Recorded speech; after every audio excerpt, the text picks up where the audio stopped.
Hello, Footizens. Welcome to a new episode of Fcast. I am Mayuk, and with me I've got Orko. Hello, Hi, Orko. hi.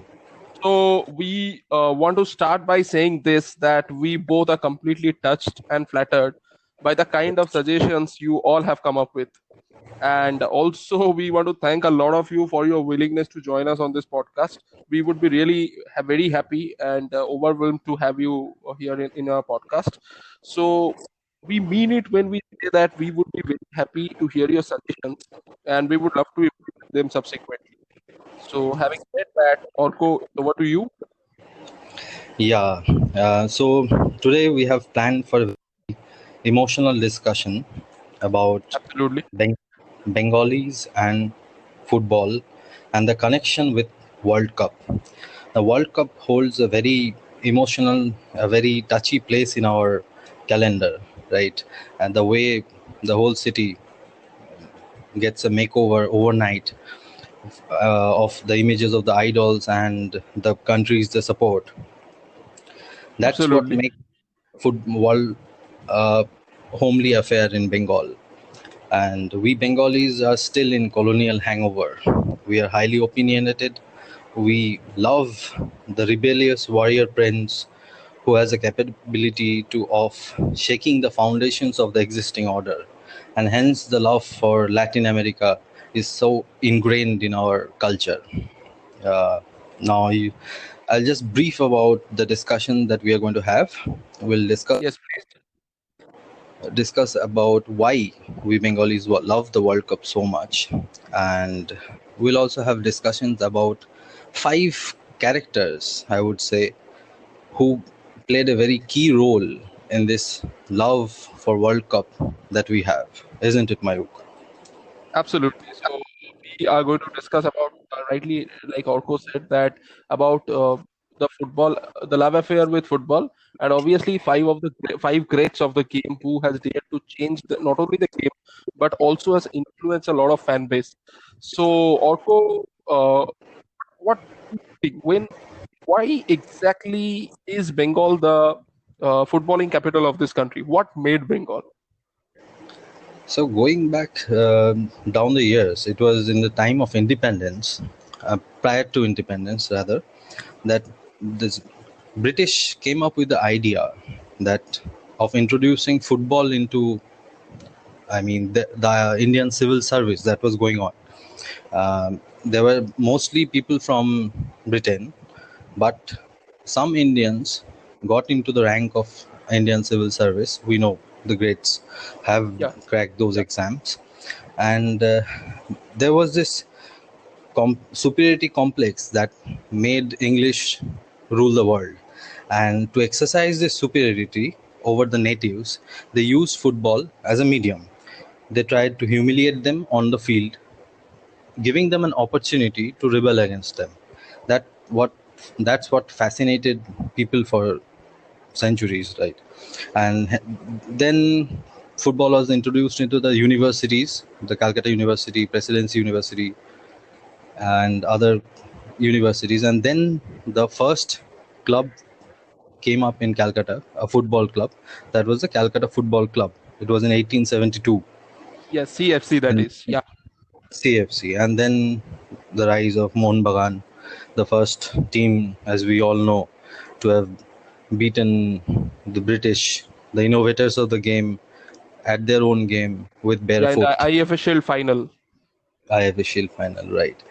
And this is where the love for politics and the craze of football, I feel, somewhere meets, and that is what makes both of them dinner table conversation in most Bengali homes, isn't it? Yeah, absolutely. Just like that's a very interesting fact to give because this somewhere the convergence of football and politics, or not a direct convergence though, but the somehow similar structure about the rebellions, whatever you mentioned, is actually very interesting, which I feel because yeah, football is definitely a platform where people can go and express, people can make a statement, and it is actually more than just a game because as we have seen over the years, there are so many stories, so many legacies associated with the game. So definitely that is a very interesting factor. But I would somehow like to specify on the fact which you said. Yes, our football World Cup is one of the very interesting and one of the most important things which we generally wait for, and we mark our calendars accordingly. We change our timelines and That we change our work stuff and everything sleeping because that is schedule. something absolute. So, and as you said, I think there has been legends of the game who have actually, uh, due to whom we have actually fallen for the game, because we all started watching the game, seeing one player, and then we eventually fell for the game. So, Just as we did in the previous episode. absolutely. That's correct. So it's time I feel to discuss about some of the greats now.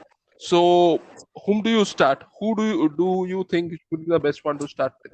I think it should be the king of football, Pele, Exactly, right. He was the because first rebel. yeah, yeah, absolutely. He was the first rebel. So what do you think about Pele's career? We all know he was one to win 3 World Cups, and also there is an interesting story about Pele. Once during a World Cup when he was a kid, he saw his dad crying. So when he saw his and his dad was literally crying like anything.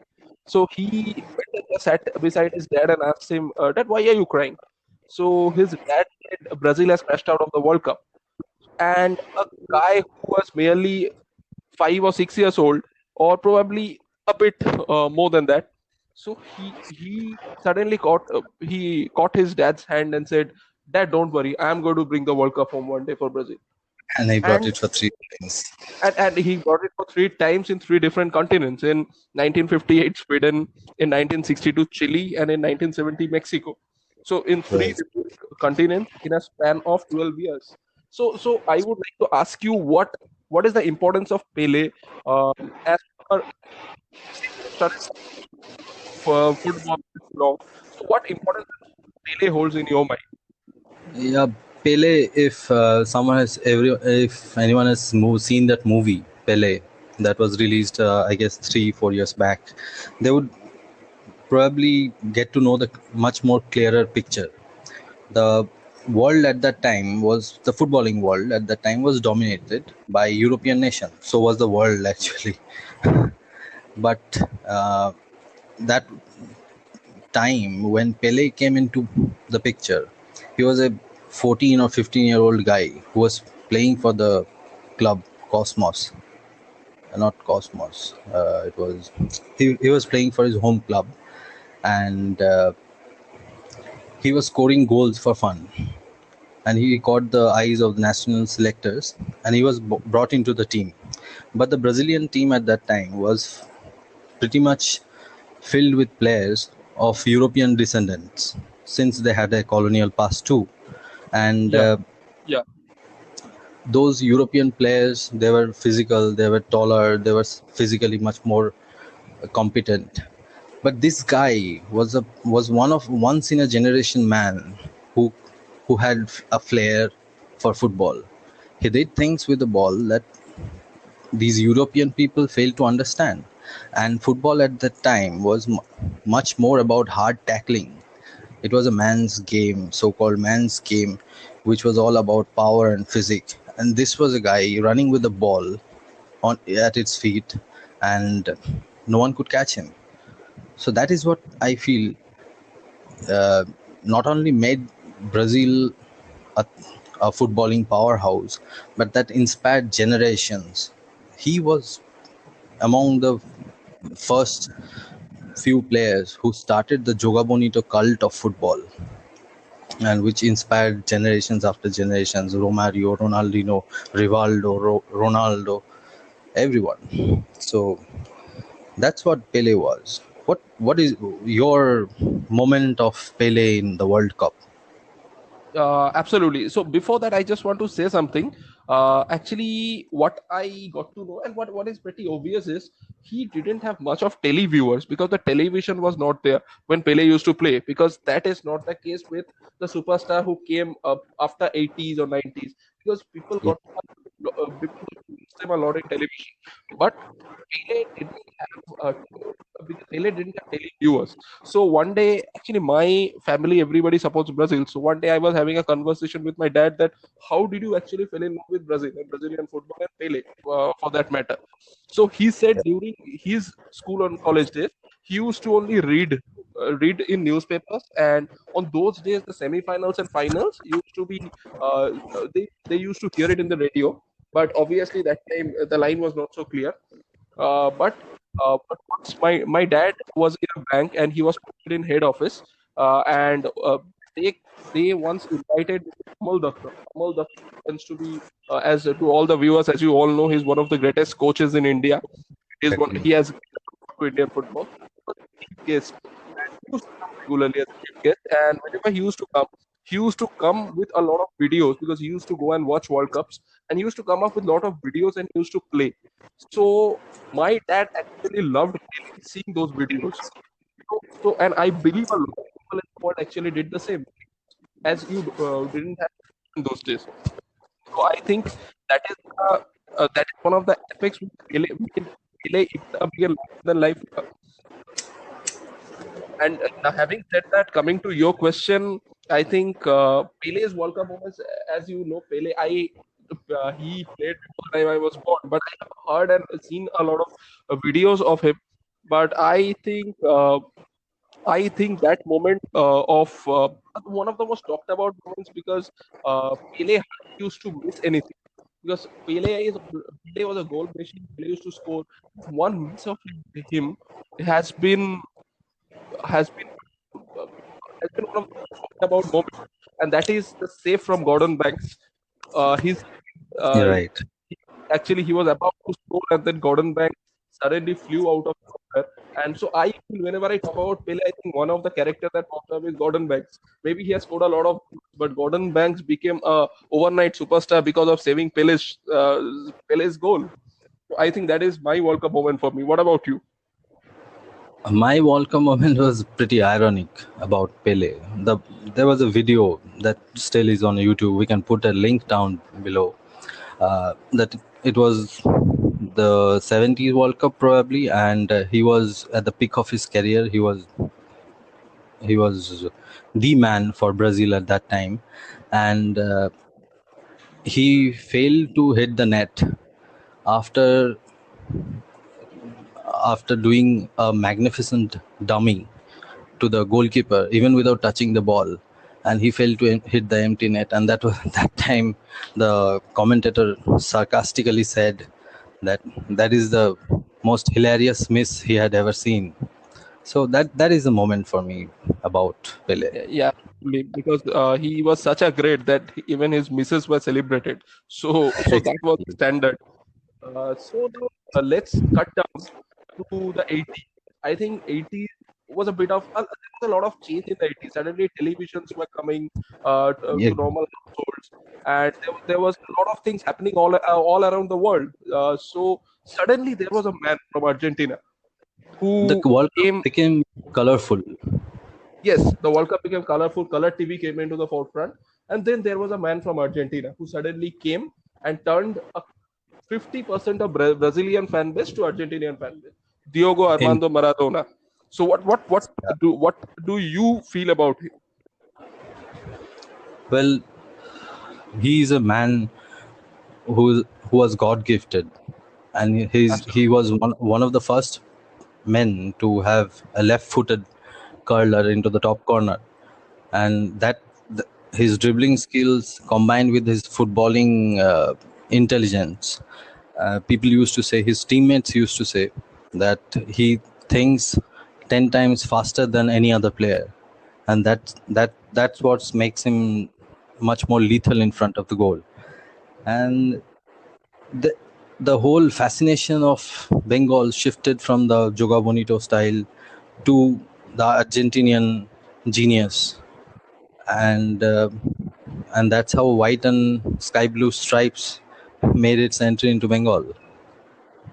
What And about you? also, it was a interesting fact that suddenly lady fans, there was an increase in lady fans, female fans all around the world. I won't say, because Europe and Latin America already had a lot of female fans. The game already had female attention, but suddenly people outside these two continents suddenly there were a lot of ladies, and Maradona was a ladies man and everything was there, and a lot of Exactly. ladies used to The just glamour made its entry into football, and that's absolutely when the attention was drawn of the whole of the society. And even in Maidan and in 80s, it is said that there was a influx of a pretty decent amount of lady fans, as you said, filling up the galleries, and there was yes movie stars uh, in our own Bengali films. Those yeah movie stars would attend big games, and that was the fashion that time.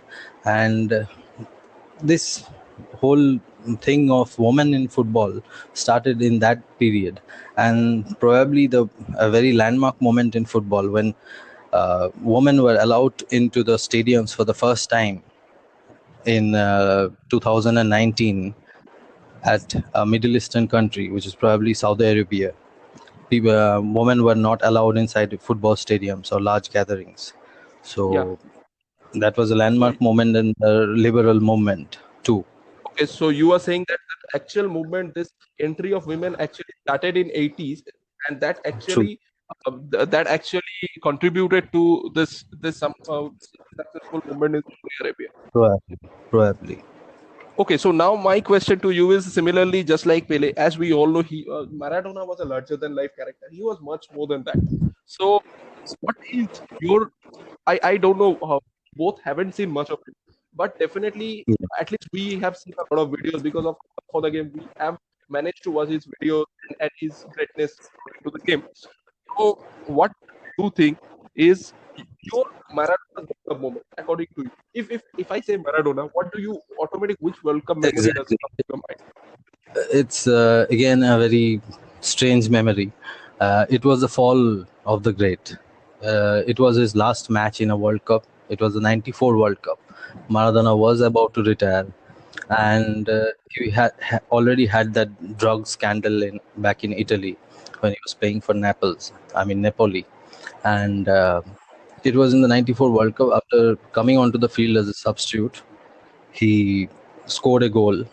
It was in a group match, and he came to the camera and celebrated with his face in directly staring into the. I mean, he's directly staring into the camera with his eyes popping out, and then he was called up for the drug testing, which he tested positive again for a banned substance, ephedrine. It's a stimulant, performance enhancer kind of drug, and that is the World Cup moment for me.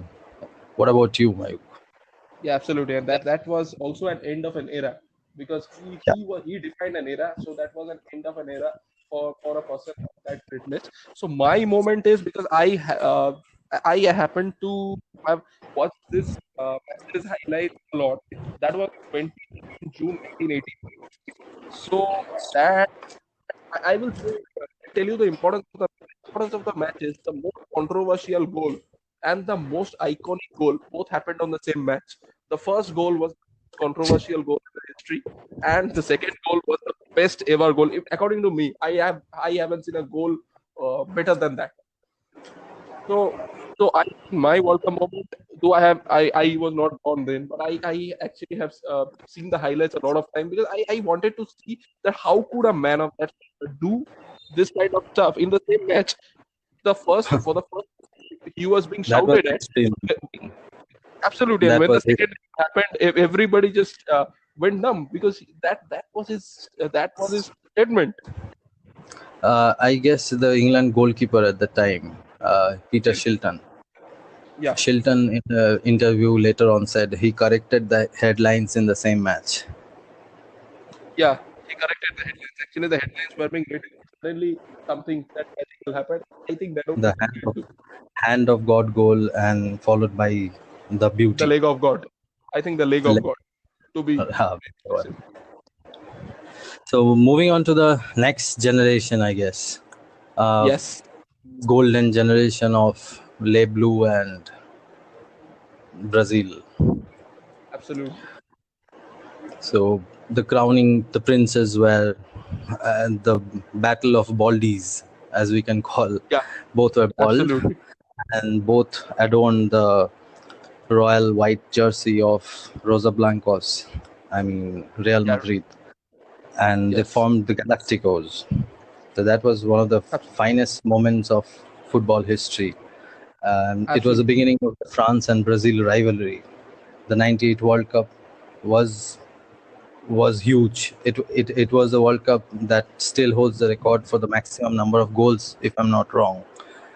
That's And correct. it was a beautiful World Cup that had, I would say, my iconic moment right now.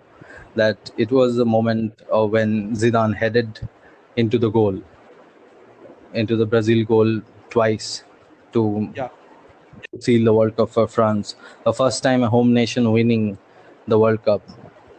yeah, I mean, the nation which organizes the World Cup wins the World Cup. That was the first time in history of football. that's correct. So I also want to add something. Zidane actually started his senior career from Cannes, and as you know, Cannes is famous for art. Cannes is famous for it's a place of art. We have the Cannes Film Festival, and I think this man actually brought art to the game. Before that, before European football was not this beautiful. Suddenly, we found that European football is even more beautiful than Latin American football at that point of time, because Well, he's rightly called as the Mozart of football. yeah, so my moment of Zidane in World Cup ranges back in it's actually in 2006 quarterfinals against Brazil. I think this was an iconic match. I think Brazil had all the greats. They were also the defending champions, and they were fighting for pride. And Zidane came into the World Cup breaking retirement just 2 years back, and France was not in a good state to qualify. And Zidane just made sure they qualified and took them to the quarters. And it was Zidane versus Brazil, and Zidane was all over the place. So that is my, and, actually France won the match 1-0. Thierry Henry got the winner from a Zidane's assist. So that happens to be my standout moment because that was a statement. I might be old, but I am still the best. That kind of moment. Exactly. Yeah, And he also made the fact is, Brazil yes, he made Brazil play to their tunes. absolutely. He made actually Brazil was dancing to Zidane's tunes. Yeah, the match seemed like that.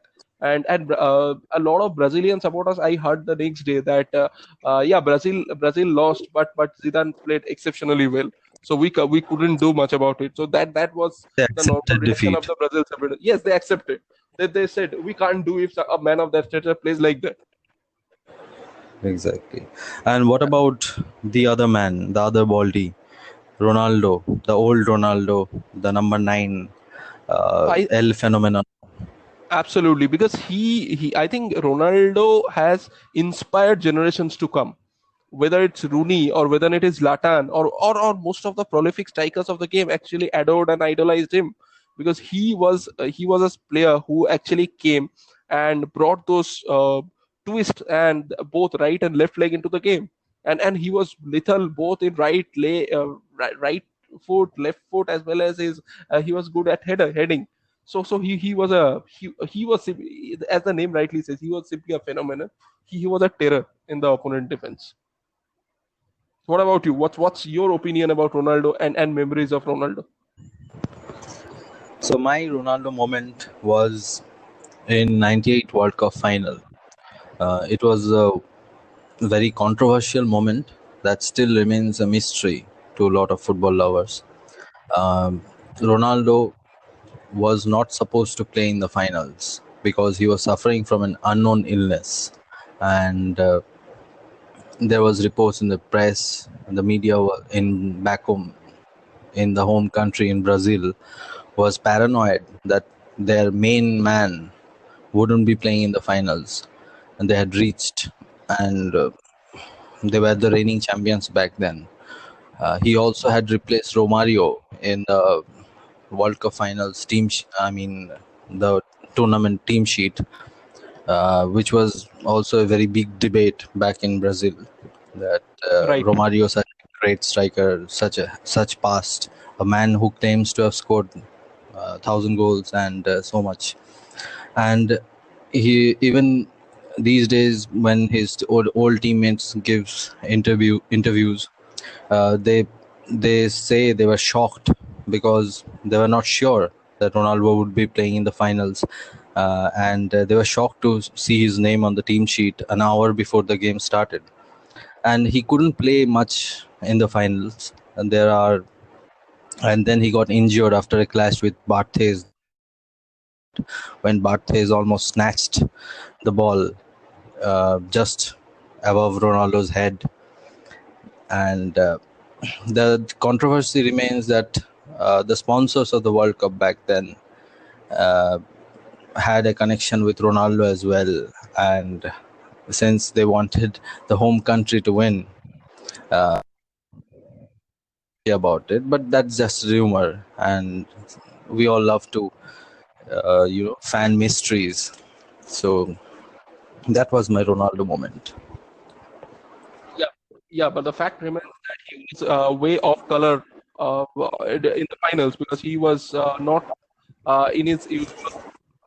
He it seemed like he has left his scoring booth somewhere in the final. So coming on to the last legend of this episode. So the last legend whom we want to mention is David Beckham, who happens to be the poster boy of modern day football. I think Yeah. as we discussed in the 80s, we saw increase in female fan base due to Maradona. But I think the female fan base actually started increasing exponentially was during the time of David Beckham, because he had such a fan base all around the world, and suddenly we saw a footballer who started featuring in world's most high speeds and he was beating the like of probably he was competing with like Tiger Woods, Pete Sampras. So what do you think that factor called David Beckham brought into the game?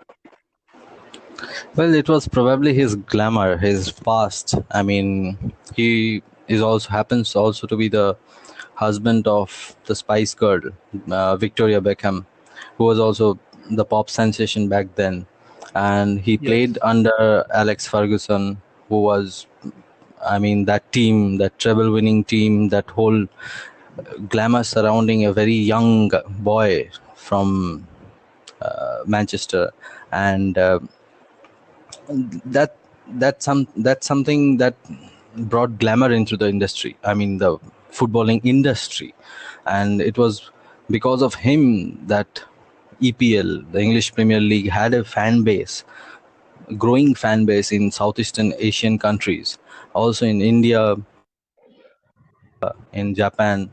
These places, because of these, the seed that Beckham had sown in their minds and hearts, that EPL had to change their timings. So the timings that we see these days, kick off at 4:30 and 2:30 sometimes. Those early kickoffs are there to cater the global audiences. Even the Champions League that we see these days, we have a very, I mean, convenient timing according to the Southeastern Asian people, as far as we are concerned. And yeah, that was the starting of uh, globalization of football, Beckham's entry into the game. What was your Absolutely. moment, the Beckham? Yeah, yeah, that's a very interesting question because to be very honest, I started watching football because of him. He was I was a big fan of his. And if you ask me his Manchester United moments, we can actually have 2, 3 episodes on that. But his English moment of glory, I think my favorite Beckham moment is that England versus Argentina match way back in 2002 World Cup, and the date was 7th of so England and Argentina was pitted against each other in a group of death, which also had Nigeria and Sweden. And Right, Sweden right. had the likes of Henry Klassen, and Zlatan was a young gun then, and Fredrik Lundberg. And also Nigeria was a showstopper. At any point of time, they can upset anyone. And Yeah. so Oh, England and Argentina match was the most important match because England drew with Sweden, and he was playing with Argentina, who had the likes of Daniel Ortega and Gabriel Jesus, Theron, Crespo. Hernan Crespo. And they had a very versatile team, but somehow England dominated in that match and won 1-0. It was a penalty. David Beckham scored, but somehow because I was very tense during that match. So honestly, that childhood memory of mine still stands tall as for David Beckham memory with England Yeah, is and concerned. to add to that, Mayuk, if you all must be remembering that in the '98 World Cup, he was sent off against Argentina in the Yeah, quarterfinals, yeah, and and that was he was the build-up was dangerous in that match. exactly the whole Argentina Brazil. I mean, the Argentina and England rivalry that stems back to their. I mean, the nations having a war. It was a previously there was a war between Argentina and England, and which England won, and that rivalry grew in football from the '98 World Cup, and that culminated in Beckham celebrating the penalties goal that as he did. It was a very that's a poster moment for David Beckham, right? And to add to yours, my David Beckham moment would be not in the World Cup, but it was the lead up to the World Cup. It was the qualification round for World Cup, where uh, England was playing Greece at Old Trafford, and they just had to draw the match to qualify. It was 92nd minute. Greece led 2-1, and Peter Crouch, if you remember, earned a penalty. I earned a free kick on the edge of the box. Just the perfect Beckham territory, and the moment was right for the man to step up, and he did. If I remember correctly, the commentary was that can David Beckham lift the roof of Old Trafford? And it was followed by the goal, and the commentator exclaimed, "Yes, just give him the knighthood." That was his expression, and it was brilliant. It was one of those goosebumps moments in football.